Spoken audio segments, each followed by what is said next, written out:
Hello everyone. आज हम करने जा रहे हैं ऑर्डर नंबर 10 ऑफ सीपीसी, जिसकी हेडिंग है examination of parties by court. ठीक है, तो इसमें एग्जामिनेशन से रिलेटेड बात की गई है कि पार्टीज का एग्जामिनेशन क्या होता है, कब होता है और इसमें क्या क्या होता है। तो पहले हम ये चीज़ डिस्कस करेंगे। और देखो, हम इसमें क्या क्या डिस्कस करेंगे। पहले तो हम इसका ऑर्डर कैसे याद करना है वो डिस्कस करेंगे। दूसरी चीज़ इसकी हेडिंग वगैरह डिस्कस करेंगे। तीसरी चीज़ हम ये डिस्कस करेंगे कि इसके जो ट्रिक्स वगैरह हैं वो कैसे करने हैं। और चौथी चीज़ हम इसके बेरेट के प्रोविजंस को करेंगे। तो ज़्यादा रूल्स नहीं है इसमें, तो हम स्टार्ट करते हैं पहले कि हम इसके ऑर्डर को कैसे याद रखेंगे। Order number 10 examination of parties of court. सी, ऑर्डर नंबर 9 से लेकर के ऑर्डर नंबर 15, कहाँ से 9 से लेकर के ऑर्डर नंबर 15 तक जो है फर्स्ट हियरिंग के प्रोसीजर्स चल ही रहे हैं। तो अब हम लोग फर्स्ट हियरिंग के प्रोसीजर में सबसे पहले क्या होता है, ऑर्डर नंबर 9 होता है। ठीक है, ऑर्डर नंबर 9 की आप एक बार वीडियो देख लीजिएगा। हालांकि ऑर्डर नंबर 9 की जो हेडिंग है वो है appearance of parties and consequence of non appearance. यानी कि अगर आपने प्लेंट वगैरह की है उसके बाद जो पार्टीज अपीयर होती हैं उससे रिलेटेड है ये। और जो नॉन अपीयरेंस होता है ना, तो उसका कॉन्सिक्वेंस क्या होता है उससे रिलेटेड है। और ऑर्डर नंबर 10 बात करता है examination of parties by the court, यानी कि जो पार्टी अपीयर हो रही है तो उनकी एग्जामिनेशन से रिलेटेड बात करता है। ठीक है, एग्जामिनेशन कैसे होगा, क्या होगा, एग्जामिनेशन में कुछ सर्टेन क्वेश्चंस होते हैं, तो उस चीज से रिलेटेड है ऑर्डर नंबर 10। बाकी इसका आगे जो पर्पस है और इसका कंक्लूजन मैं आपको एंड में बता दूंगी। अब हम चलते हैं इसके ट्रिक्स पे।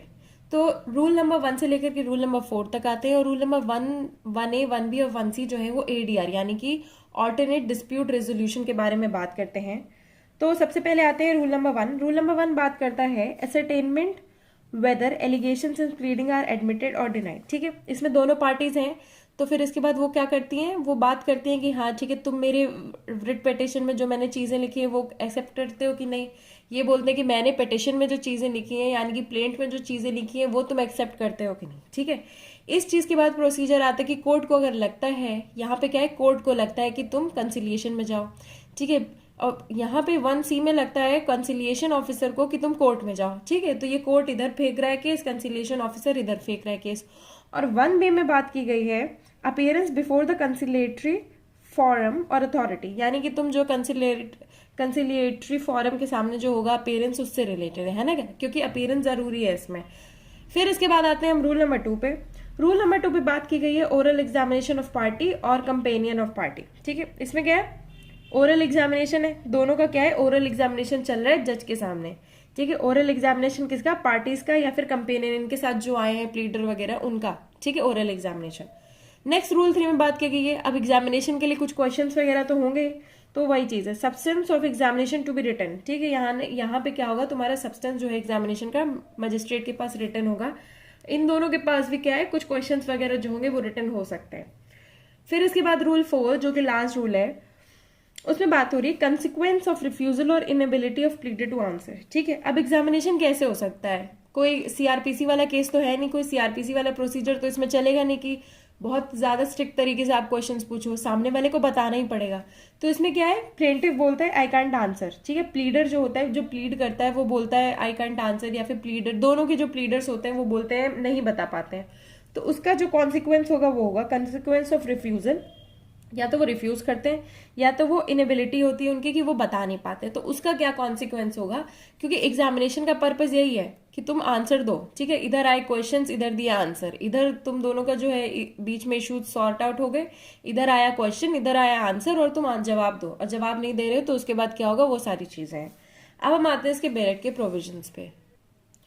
तो सबसे पहले रूल 1 में बात हो रही है ascertainment whether allegations in pleadings are admitted और डिनाइड। ठीक है, जो एसरटेनमेंट है कि या जो एलिगेशंस वगैरह है ना, प्लीडिंग्स, वो एडमिट की गई हैं कि डिनाई की गई हैं। तो इसमें क्या है, फर्स्ट हियरिंग की बात की गई है, मैंने आपको पहले ही बताया था कि फर्स्ट हियरिंग की बात की गई है। इसमें क्या है, फर्स्ट हियरिंग में जो सूट आया है तो कोर्ट क्या करेगा, एसरटेन करेगा दोनों पार्टीज से या फिर उनके प्लीडर से कि वो लोग एडमिट करते हैं, डिनाई करते हैं जो भी एलिगेशंस बनाए गए हैं। ठीक है, किसमें, प्लेंट में, रिटर्न स्टेटमेंट में। ठीक है, बस इस चीज से रिलेटेड है, of the opposite party and as are not expressly और by the necessary implication admitted और denied by the party against whom they are made the court shall record such admissions. तो पहली चीज हमें ये देखनी है, फर्स्ट हियरिंग में आया है, एडमिट डिनाई कर रहे हैं, और फिर इसके बाद जो भी कर रहे हैं वो एडमिशंस जो है या फिर डिनायल जो है उनको क्या किया जा रहा है, रिकॉर्ड किया जा रहा है। ठीक है, रिकॉर्डिंग जरूरी है। अब हम 1A में आ जाते हैं। 1A में सेक्शन 89 का जिक्र है जो कि मोड ऑफ ADR प्रोवाइड करता है। तो रूल 1A में रूल 1A में बात की जा रही है discretion of the court to opt for any one mode of ADR। ठीक है, ADR के कई सारे वो तरीके होते हैं, मोड्स।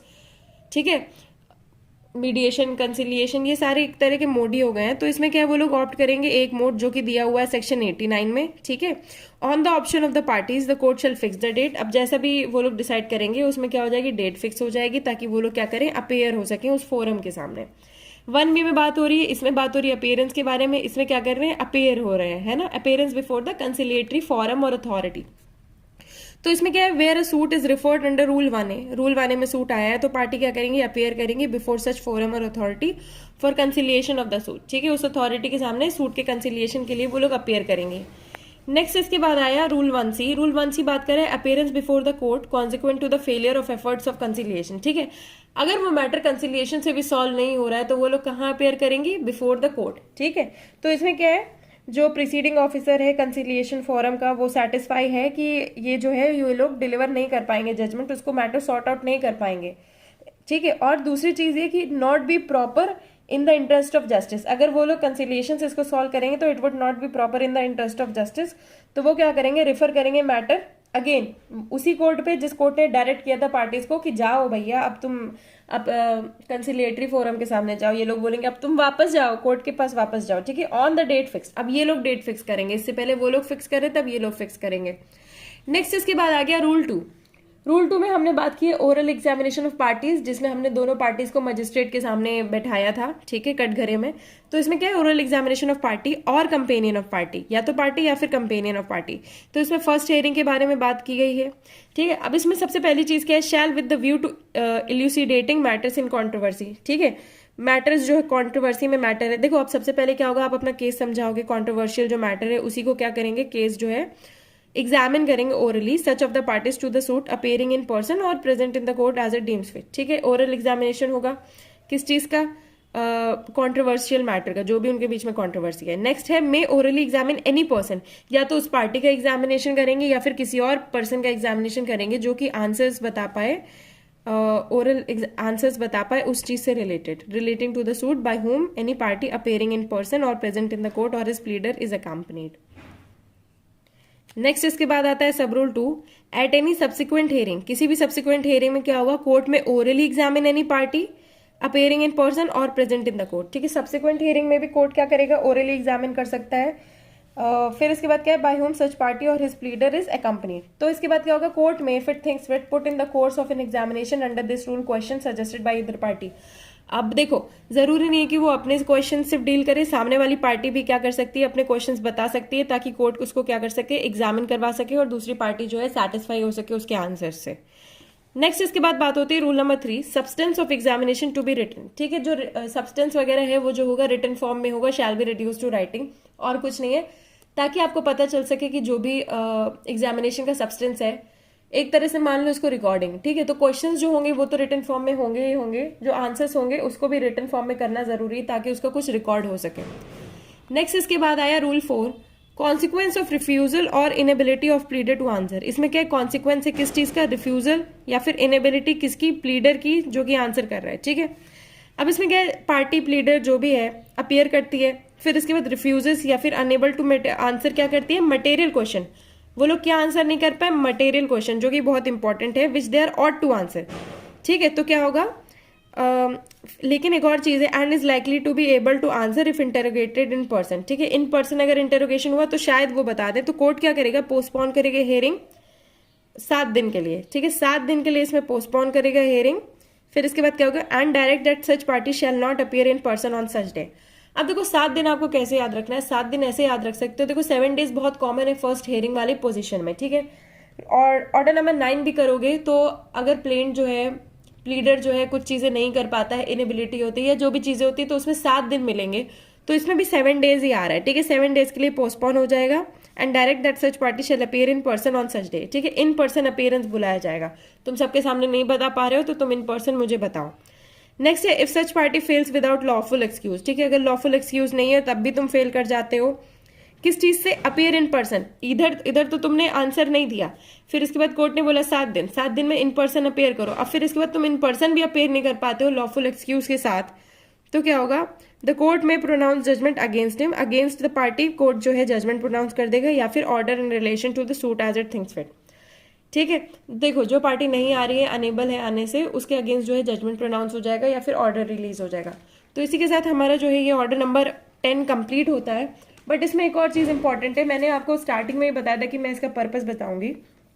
तो देखो इसमें क्या है, after appearance of the respective parties before the court, जो रिस्पेक्टिव पार्टीज हैं कोर्ट के सामने अपेयर होने के बाद, तो कोर्ट क्या करेगा? उन्हें एग्जामिन करेगा, है ना। The parties of the case as provided under order 10, the examination is necessary. अब देखो एग्जामिनेशन तो हमने पढ़ लिया कि ऑर्डर नंबर 10 में एग्जामिनेशन होगा, और एग्जामिनेशन नेसेसरी क्यों है? पहली चीज, ताकि कोर्ट असरटेन कर सके एलिगेशंस बाय द प्लेंटिफ। ठीक है, एलिगेशंस वगैरह असरटेन करने के लिए, प्लीडिंग्स वगैरह में जो भी एलिगेशंस दिए हैं। नेक्स्ट है for court to direct the parties to resort to ADR. तो इसका पर्पस रूल 1 में ही दिया हुआ है। पहला क्या? एलिगेशंस के लिए, दूसरा ताकि रिजॉर्ट करें ADR and settle outside the court. ठीक है, बस इस चीज से रिलेटेड, और किसी चीज से इसका पर्पस रिलेटेड नहीं है।